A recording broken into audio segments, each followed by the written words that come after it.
Hello, I'm the Nostalgia Critic guy, remember? So you don't have to. Well, this might be one of my favorite Batman movies, but this one is still my all-time favorite.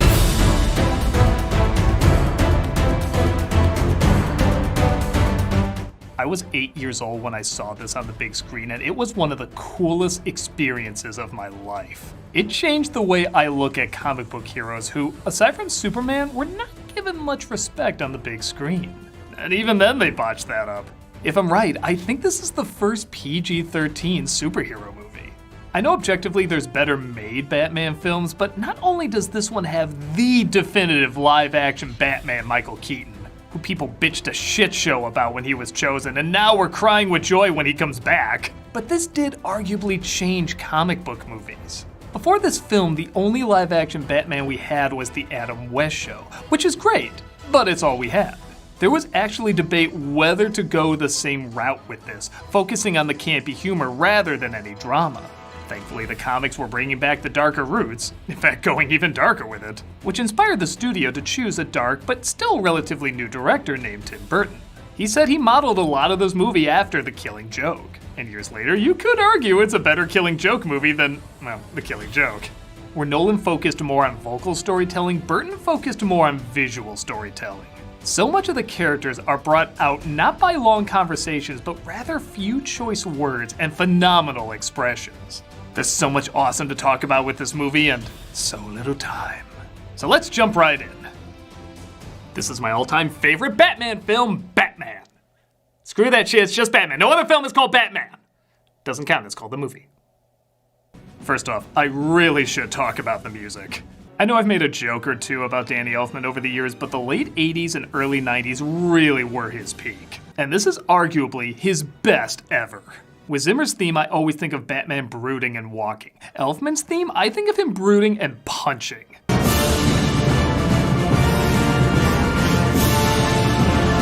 It gets your adrenaline up while also being grand and gothic, and that is Batman to me.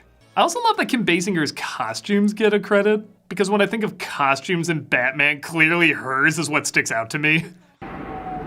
We're shown my all-time favorite, Gotham City. It's smoky, it's gothic, it's dirty, it's literally dripping with atmosphere. It's like Fritz Lang's Metropolis if it was going to mug you. Taxi! Taxi! Fans of the comic were no doubt tricked, thinking this was Bruce's parents about to be killed. But it's a separate family trying to fight prostitutes hitting on little kids. Hi, honey. It's ewier than I remember. Hey, mister, give me $1. Come on. Hey, mister, how about it? $1. Oh, so that's where Dewey went. The family is still mugged though, and this looks like a job for Batman. The animated series. Yeah, like most Burton movies, the effects range from spectacular to laughably bad. Burton himself admitted he kinda likes switching up the quality of his effects to give them a bit of a B-movie feel. Sometimes it works, like this is one of my favorite shots, but if you look close, you can see the keying makes it invisible. That's kind of a fun thing if you're paying attention. Stuff like this, though, even the 80s was calling up saying, "What you doing?" Hey, let's beat it, man. I don't like it up here. We get our first mention of Batman with the crooks afraid of what happened to a criminal named Johnny Gobbs. Johnny Gobbs got ripped and took a walk off a roof. I heard the bat got him. The bat? Oh, man, give me a break, will you? See, that's what I love about this movie. It is dark, but it's not afraid to be a comic book. Nolan took a lot from the comics, arguably more than Burton, but in terms of style, he wanted it to be more realistic. This one takes itself seriously, but never too seriously. And these are classic comic book setups, or even radio play setups. Which figures too, as there were crossovers with that as well. Batman, played by Michael Keaton, shows up to kick some ass.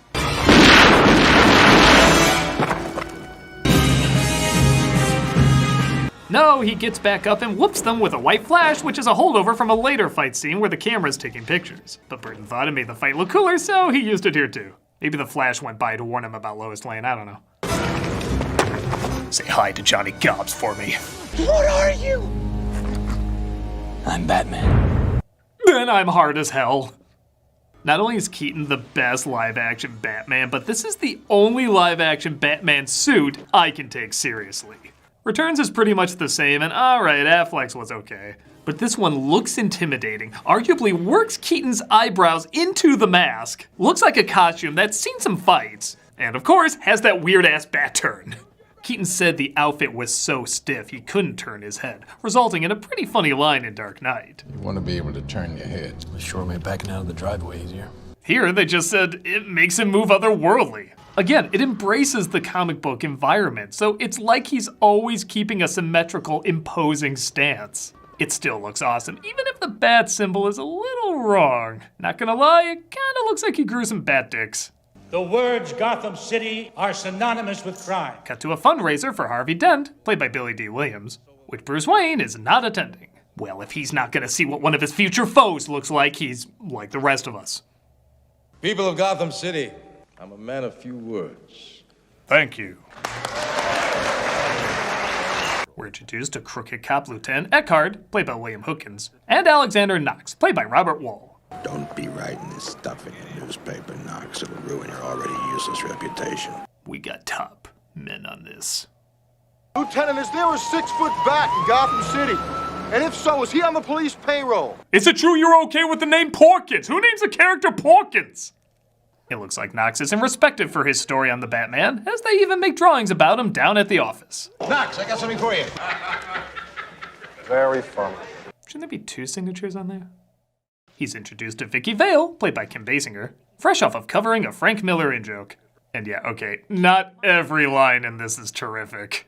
I just loved your story, and I like bats. She said that like she runs a site dedicated to a bat fetish. After fighting off a slew of lines that wouldn't fly today. Hello, legs. You want me to pose nude, you're gonna need a long lens. First, I'll take you to dinner, and then we'll walk the trail. Will you marry me?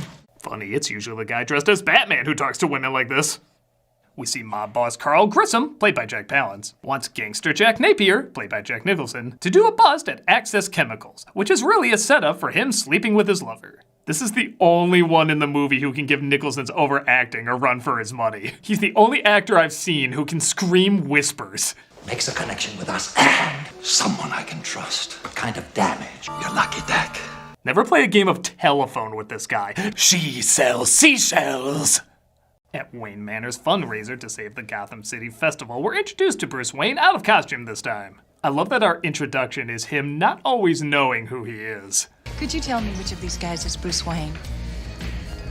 Well, I'm not sure. Okay, for a photojournalist, you really should have done some research. He does come forward, though, as he eavesdrops on Vale and Knox, quietly making fun of his art collection. Oh, where'd this come from? I have no idea. It's Japanese. How do you know? Because I was in Gung Ho. Keaton said once he got Bruce Wayne down, Batman was very easy to figure out. And again, he's probably the best live-action Bruce Wayne as well, because he's so charming and likable, but just a hint off. Oh, I read your work. I like it. I like it a lot. Oh, thanks. Can I have a grant? Give Knox a grant. If you told me any of these Bruce Waynes were Batman, I'd easily believe it. But he would be a legit surprise. But not to the point where I wouldn't buy it. Maybe that's one of the reasons he was chosen. You so wouldn't believe he's Batman that the public literally refused he was Batman. Later that night, Jack finds out he's been double-crossed and the cops show up. Freeze! Do we look like Arnold with an ice joke book to you? Again, action sequence where Batman once again shows up, and in my opinion, everything about these two characters can be summed up here, where Batman grabs Jack, but his assistant Bob tells him to put him down. Nice outfit. Everything you need to know about these two is in those two glances. With Nolan's films, they have to talk philosophy, psychology, symbols, meanings, a ton to know what they're all about. And again, don't get me wrong, it works fine there. But all you need here is these two looks to understand fully what these people are like. Jack's not even the Joker yet, and I feel like I know what he's all about just from that reaction. And Keaton's still the only Batman who can smile without looking like a dumbass. Jack gets knocked into a vat of chemicals and, let's say, doesn't take it well. You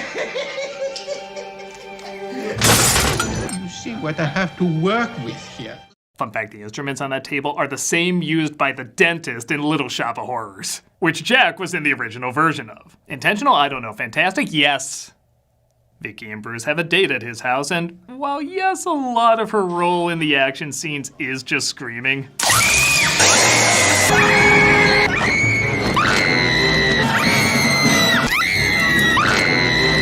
Stop it. Get some help.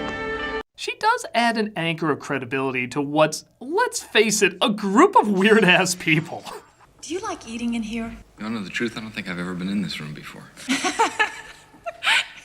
She feels like a real person, as does Alfred, played by Michael Gough. Both of them allow a break from so much madness and bring a believable amount of heart to the film. I don't remember really caring much when Rachel and Wayne talked in the Nolan films. It always felt like it was just a way to move the story forward.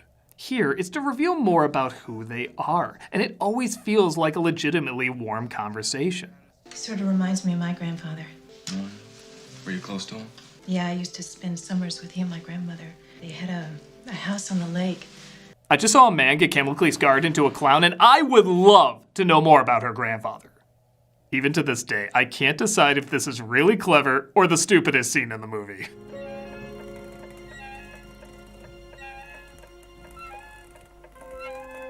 I also eat insects. Jack returns as the Joker, killing Grissom, and by God, this might be the most fun I've seen a Joker have since Cesar Romero.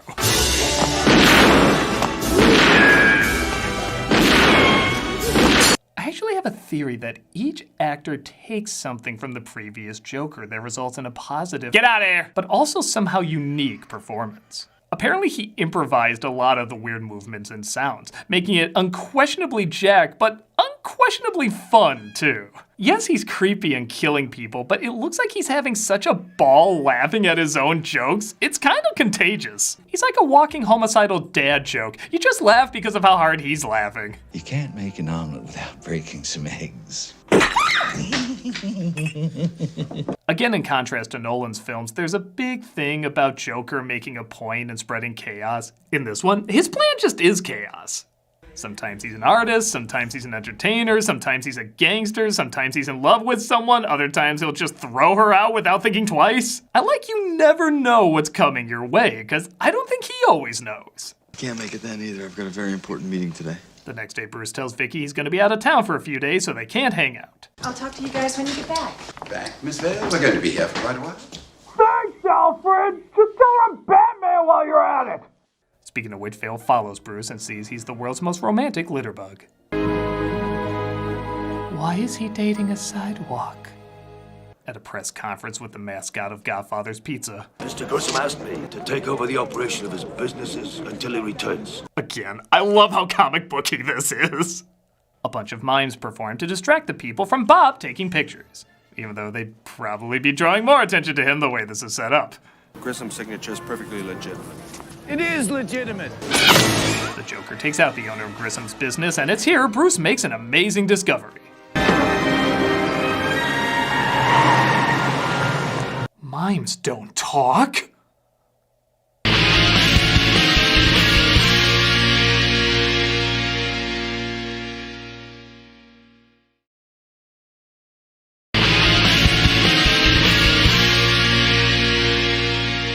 On Gotham's most colorless news set, reports are coming in that models are dying in a very strange way. The fashion world was stunned today by the sudden deaths of models Candy Walker and Amanda Keeler. Authorities suspect Condiment Man In Gotham were discovered today.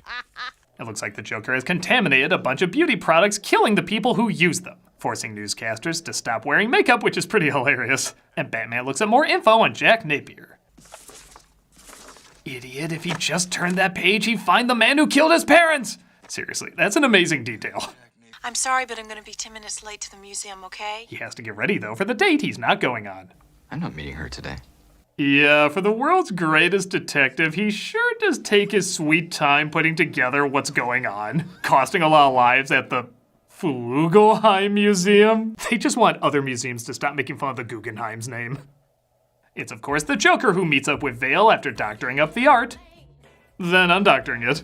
And did I mention Prince did all the songs in this? Don't worry, if not, Prince will make it clear. He always sounds like Minnie Mouse if her purse got stolen.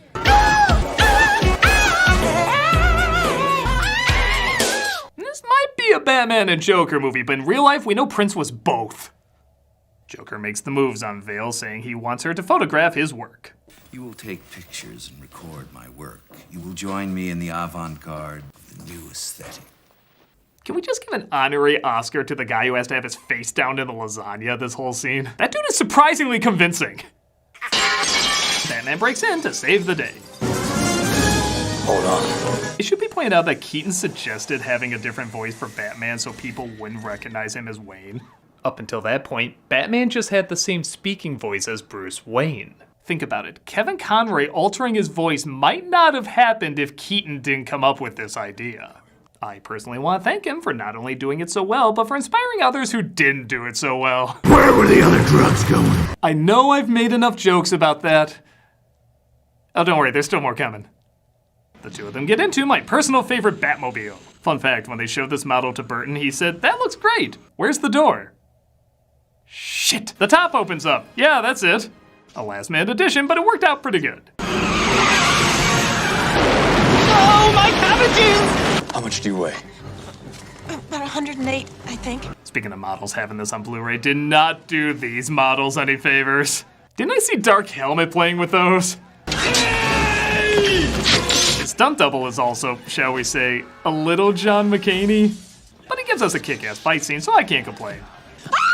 You weigh a little more than 108. And that was the last we ever saw of Batman. He takes her to the Batcave, again to some of the greatest music you will ever hear. How good is it? It made the Batman and Robin trailer look epic. When Venom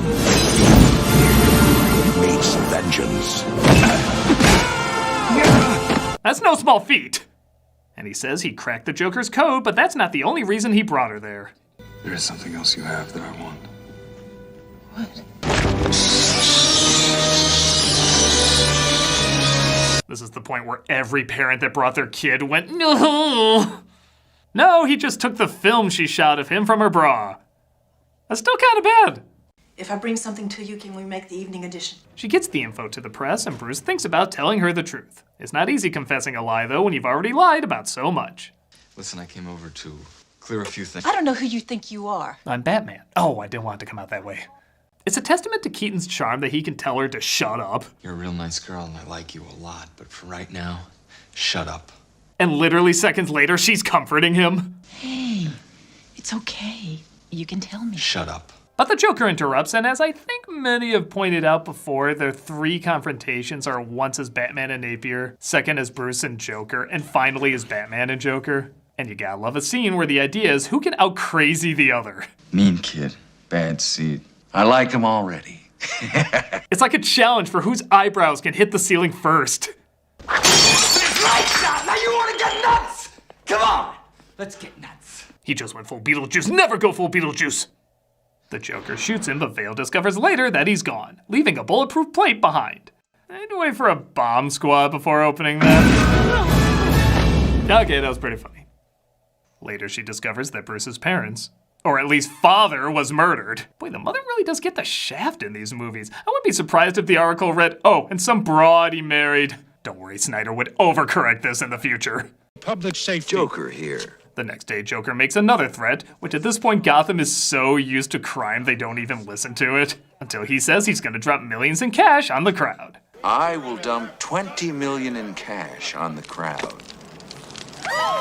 Again, I feel like this has more timeless commentary than the hours of discussion from Dark Knight Rises. A corrupt world will forgive anything if you corrupt them even further.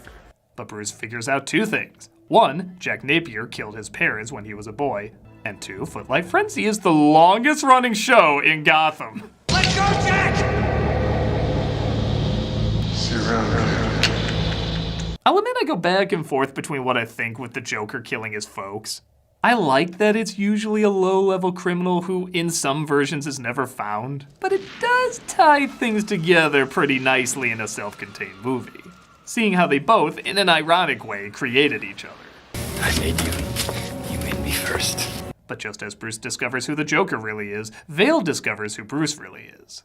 Tell me if I'm crazy, but that wasn't just another night for either of us, was it? For whatever reason, people really lost their minds when Alfred let Vale into the Batcave. But what, she didn't put it together by now? He was literally about to tell her, and honestly, I thought him being bulletproof and disappearing out the window was his way of telling her. But nope, fans made such a shit show about something nobody cares about years later that they even referenced it in the sequel. Who let Vicky Vale into the Batcave? I'm sitting there working and I turn around, there she is. Oh, hi Vic, come on in. Yes, fixing problems fans have in a sequel always turns out great. They have again what feels like a really honest conversation. None of these lines are clever or flashy, they just talk like real people. But I don't know what to think of all this. I really don't. Look, sometimes I don't know what to think about this. They say casting me will destroy Batman, but this is okay. They try to make amends and Batman heads to Access Chemicals to blow them sky high. Yeah, 80s Batman believes in killing, guns, and Looney Tunes style explosions. I smell a bat in the next lineup. But the Joker, and his Kenner accessories not included, get out in time and start poisoning the city with toxic gas on the crowd. In a deleted scene, he knocks out the cops so they don't stop him and the money is fake, actually putting his face on the $1 bill. The cop thing would have been a nice explanation, but I like more that this was probably the mob's money, like he was wasting it all on this one joke. It's kind of Ledger-esque. Just a side note, this is one of my favorite shots of the movie. I want to see the HBO logo in the sky at the end of that. Nevertheless, Batman uses the Batplane to take the balloons down, or rather up. This doesn't please the Joker at all. Bob? Gun.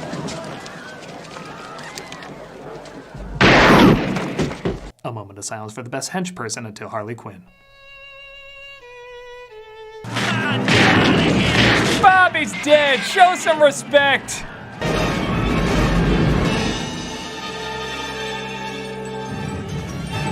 Joker takes out Batman with, what else? A joke.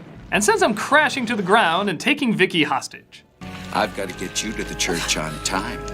If I had to pick which version of Batman had a My Fair Lady reference, it would not be this one.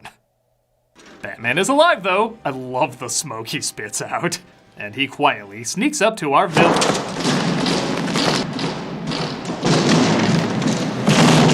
Admittedly, that is the dumbest thing he does in the movie.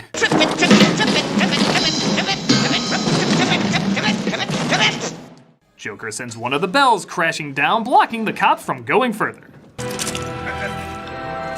Let's go. If I can't move it, none of you can. They get their Toontown lights, though, and shine it on Batman fighting off the last of the henchmen.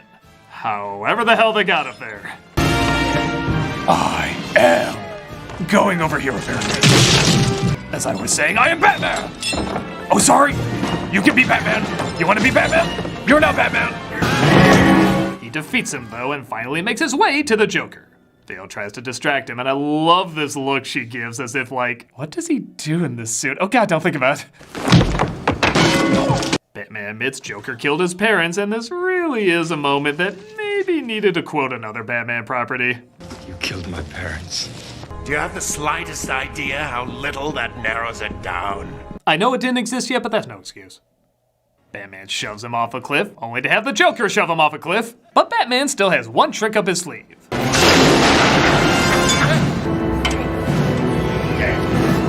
I'll admit, I bust a gut every time I hear the Joker go from laughing hysterically to just saying, shit. I don't know how many Jokers have just straight out said shit, but there needs to be more. This is a great drawn-out death. You love seeing him laugh while he struggles, but it's also very satisfying because Batman's seeing the killer of his parents get his very slow comeuppance. Until it turns into a rough action movie. Batman and Vale fall too, but he uses his grappling hook to save them. We'll be okay, as long as you weigh 108. No, the day is saved, and the cops now have a great connection with the Caped Crusader. We've received a letter from Batman this morning. It just says, I'm Batman. They turn on the bat signal. Vicky goes to visit Bruce, one of the worst transitions I've ever seen in anything takes place. But who cares? The music's amazing, and this is one hell of a final shot.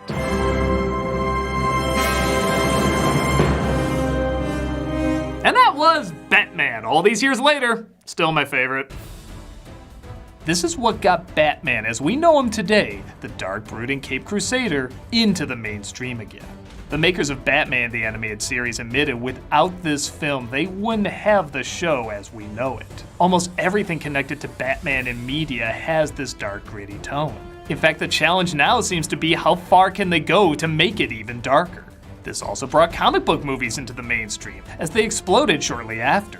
Most comic book movies took the formula of not telling an origin story, but rather just starting out with the hero already fighting crime. So many superhero movies afterwards owe their popularity because this film was such a massive hit. I love it's more of a show don't tell kind of flick. I love how the Joker is always loud in the open where Batman is always quiet in the shadows. I love how so much of this movie's strengths is in its performances and its visuals. That's not at all to say the script is bad. I actually argue it lets the characters just be characters and not lectures about the characters. I clearly love Nolan's Dark Knight, but for me, there's only one original, Batman. With that said, just because this is my personal favorite Batman movie doesn't mean it's objectively the best.